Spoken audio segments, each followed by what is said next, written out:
Hello and welcome to the John Ark Show. Today's episode is called Heart Attack Investments. Before we begin, I want to encourage you to subscribe to our channel for free. You can also like, comment, and follow us. We're going to have a lot of great celebrity interviews coming up, so make sure to click on that notification bell so you can be notified every time we upload a new episode. Also, we ask that you post a link to today's show on all your social media to help spread the word. Now, let's get started. Even the completely clueless can now sense that the economy and the banking system are in deep trouble. They know something is wrong. They keep hearing the financial analysts and the experts online and on TV giving them a very moderated view of things, a very optimistic view of things. But most of these analysts and forecasters are complete pathological liars. I say this because they're not in the business of informing everyday people or helping them. They're in the business of preventing you from panicking and exiting the market with all your money before the markets can take more of it on the way down. You rarely hear any analysts say that, we're in a major recession.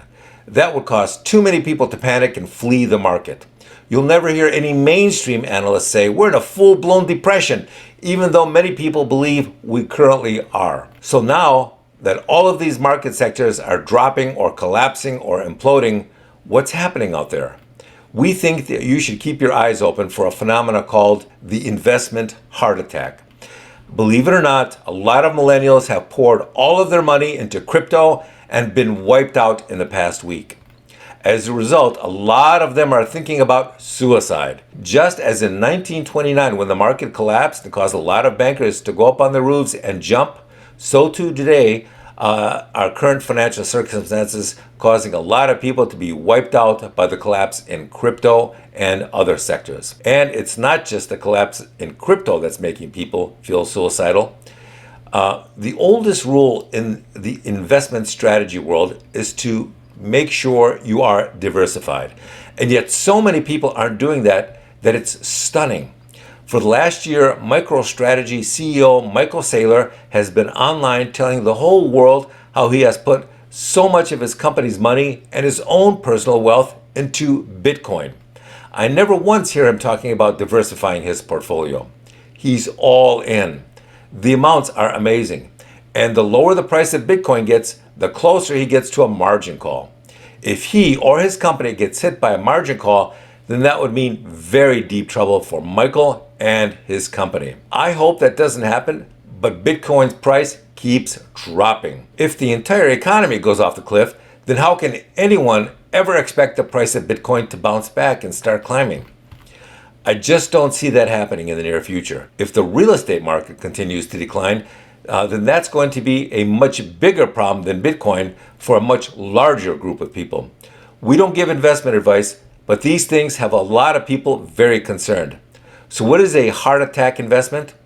Well, we see now that so many people have refused to diversify their portfolios that because of that, when their single investment collapses in price, they get wiped out and they become suicidal. People are now calling these undiversified portfolios heart attack portfolios or heart attack investments.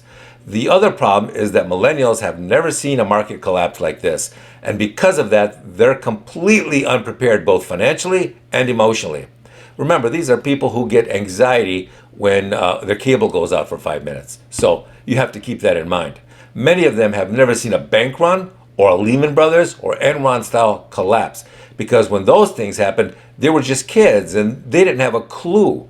But we're going to see more and more of these mega collapses soon, and this will send shockwaves through the economy. Here's another thing that's really interesting. When Wall Street collapsed in 2008, it didn't affect the food supply chain. People could still go out and get food and gas and other essentials at an affordable price. But that's not the case this time. Now we're seeing the economic troubles and supply chain troubles coalesce into major events that will give a lot of people who are unprepared heart attacks because of the sheer scope of what's going on.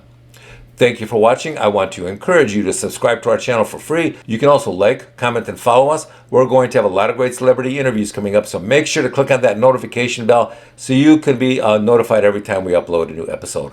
Also, we ask that you post a link to today's show on all your social media to help get the word out. Thank you, and we shall talk to you soon. Bye-bye.